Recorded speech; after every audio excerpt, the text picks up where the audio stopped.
जय महाकाल, जय भवानी।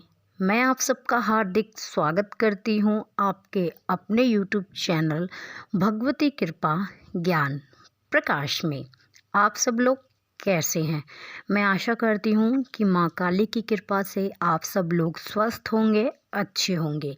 तो आज का वीडियो यह है कि ये 3 परीक्षाएं माँ काली अवश्य लेती है अपने भक्तों की।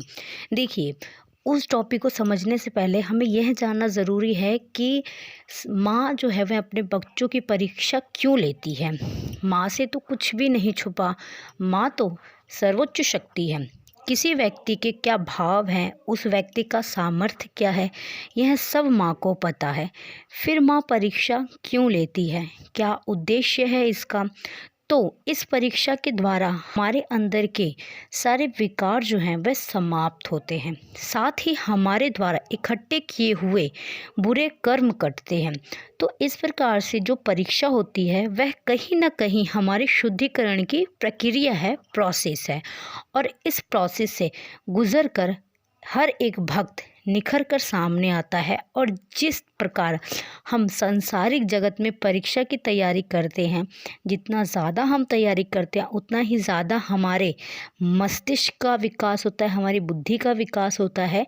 उसी प्रकार ऊर्जा जगत में भी भक्ति के क्षेत्र में, अध्यात्म के मार्ग में जितनी ज़्यादा कड़ी परीक्षाओं से हम गुजरते हैं, उतना ही ज़्यादा हमारी ऊर्जा, हमारा आभा मंडल परिपक्व होता है और हमारी भक्ति भी माँ के प्रति उतनी ही गहरी होती है।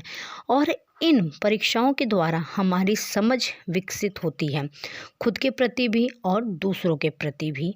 और इन परीक्षाओं का एक एक अनुभव बहुत सबक वाला होता है, जो हमें हमारे जीवन का परम सत्य का असली पाठ पढ़ाता है। तो अब बात करते हैं कि वह 3 प्रमुख परीक्षाएं सी हैं जो अधिकतर भक्तों को देनी होती हैं। तो सबसे पहले जो परीक्षा होती है कि जैसे जैसे हम साधना के क्षेत्र में आगे बढ़ते हैं, ठीक है, रास्ते कठिन होते जाते हैं। और शुरुआती चरण में तो ये होता ही होता है। साधना में भक्ति के शुरू के जो कुछ साल होते हैं उसमें बहुत कड़ी परीक्षाएं भक्तों की होती हैं और बहुत तरह की बाधाएं पैदा होती हैं। यानी कि शारीरिक कष्ट बहुत ज़्यादा बढ़ जाता है, पूरे बदन में दर्द का होना, सिर भारी होना, शरीर में पीड़ा का होना। और कभी कभी तो ये शारीरिक कष्ट बहुत ज़्यादा बढ़ जाता है कि पूजा स्थल पे बैठना भी मुश्किल हो जाता है, असुविधा महसूस होती है। तो ऐसा क्यों होता है? ऐसा इसलिए होता है क्योंकि हमारा जो है शुद्धिकरण हो रहा होता है।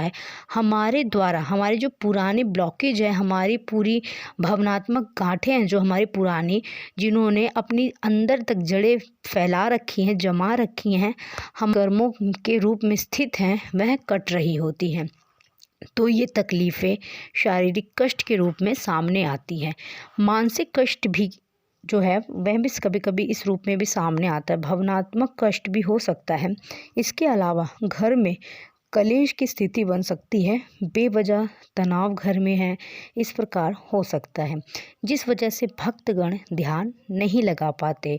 और इन सब से निपटने के लिए एक ही उपचार है, वह है कि माँ के मंत्रों का निरंतर जाप, उनके प्रति पूर्ण समर्पण। तो बहुत जल्द इस स्थिति से हम लोगों को उभार कर बाहर ले आता है। दूसरा जो परीक्षा माँ लेती है वह है कि पूजा पाठ वह साधना का फल नहीं मिलता है, और कभी कभी मिलता है तो फल मिलने में बहुत देरी होती है। ये परीक्षाएं अधिकतर सभी भक्तों की होती है। और साधना, पूजा, भक्ति मार्ग के जो शुरुआती साल होते हैं उसमें ऐसा होता है कि जीवन में कोई भी बदलाव नहीं आता, स्थिति और भी बुरी हो जाती है। हर दिन एक नई समस्या, एक नई चुनौती सामने होती है।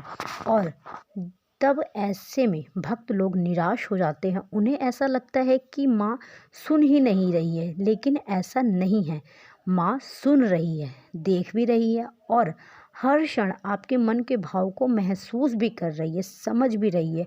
फल मिलने में देरी का कारण होता है कि अभी पूजा का स्तर जितना बढ़ना चाहिए उतना नहीं बढ़ा है। अभी आपकी आध्यात्मिक ग्रोथ जितनी होनी चाहिए उतनी नहीं है। जिस फल की, जिस जीवन की आप अभी आकांक्षा कर रहे हैं, अभी आपके कर्म उतने नहीं कटे हैं जितने कटने चाहिए। और जब ये सब चीज़ें हो जाती हैं, कट जाती हैं, तो माँ जब आपको देती है तो बहुत बड़ा, बहुत अच्छा कुछ देती है जिसकी आपने कल्पना भी नहीं करी होती है। जो तीसरी परीक्षा जो माँ भक्तों की लेती है वह होती है कि सांसारिक आकर्षण और भोग विलास अपने तरफ आकर्षित करता है भक्तों को, ठीक है, साधकों को।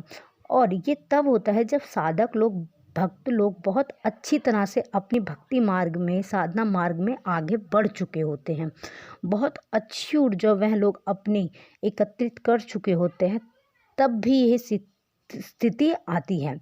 तो इस संसार में ऐसे बहुत से आकर्षण हैं जो भक्तों के आगे लाए जाते हैं उनके विवेक की परीक्षाओं के लिए।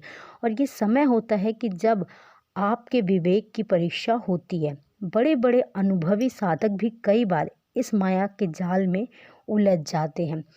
पर स्त्री के प्रति आकर्षण, पर पुरुष के प्रति आकर्षण, सांसारिक भौतिक सुखों की अत्यधिक चाह होना, पैसे के प्रति मोह उत्पन्न होना, यह बाधाओं के रूप में उत्पन्न होती है। साथ ही अहंकार का भी भाव पैदा होता है जो कई सारे साधकों के साथ होता है, क्योंकि माँ की भक्ति में कई कई साधक बहुमूल्य अनुभव साधकों को होते हैं। उनकी ऊर्जा बढ़ जाती है। बहुत तरह से माँ मदद भी करती है। और जागरूक साधक हैं, वह जो जागरूक साधक हैं वह अपने विवेक का इस्तेमाल करते हैं और इस अहंकार से मुक्त होने का प्रयास करते हैं और इन सारी चीज़ों से परे चले जाते हैं। और वहीं दूसरी तरफ जो दूसरे साधक होते हैं जो इन सारी चीज़ों में फंस जाते हैं, जो माँ उनको कभी कभी जो अनुभव होते हैं उनको यह घमंड आ जाता है, ये होता है कि बस यही आखिरी चरण है, यही सब कुछ है, यही हमें सब कुछ मिल गया। लेकिन वह ये नहीं जानते हैं कि अभी बीच में पहुँचे, अभी इसके आगे उन्हें बहुत सारा रास्ता तय करना है। वह भक्त गण ये नहीं समझ पाते हैं और इन्हीं सारी चीज़ों में वह उलझ जाते हैं। एक तरह से वह इस माया मोह के जाल में फंस जाते हैं और अपनी पूजा, आराधना, साधना बीच में छोड़ देते हैं। तो यही 3 परीक्षाएं जो माँ अपनी अधिकतर भक्तों की लेती है। और ये परीक्षाएं भी कहीं ना कहीं हमें निखारने के लिए ही होती है। तो जब भी माँ काली आपकी परीक्षाएं लें तो कभी मत घबराना, संयम धारण करके माँ की उन परीक्षाओं पे आप खड़े उतरना और माँ से प्रार्थना करना कि माँ आप हमारी परीक्षा ले रही हैं तो आप ही हमें इस परीक्षा से बाहर भी निकालें। इस तरह से जब आप प्रार्थना करेंगे माँ से तो माँ स्वयं आपका हाथ पकड़ के आपको उस कठिन समय से बाहर निकालेंगी। मैं आशा करती हूँ कि आपको मेरे द्वारा दी गई हुई यह जानकारी पसंद आई होगी। चैनल पे पहली बार हैं तो चैनल को सब्सक्राइब करें, वीडियो को लाइक करें, अधिक से अधिक लोगों के पास शेयर करें, कमेंट में जय माँ काली लिखना बिल्कुल भी ना भूलें। मैं बाबा भोलेनाथ और माँ भवानी से आप सबके लिए प्रार्थना करती हूँ कि वह आप सब लोगों को हमेशा खुश रखें, आप सब लोग हमेशा खुश रहें, खुशहाल रहें, आपके घर में धन धान्य की हमेशा बरकत रहे। माँ काली आपको हर एक बुरी नज़र से, हर एक बुरी शक्ति से सदैव बचा के रखें। धन्यवाद। जय महाकाल, जय भवानी।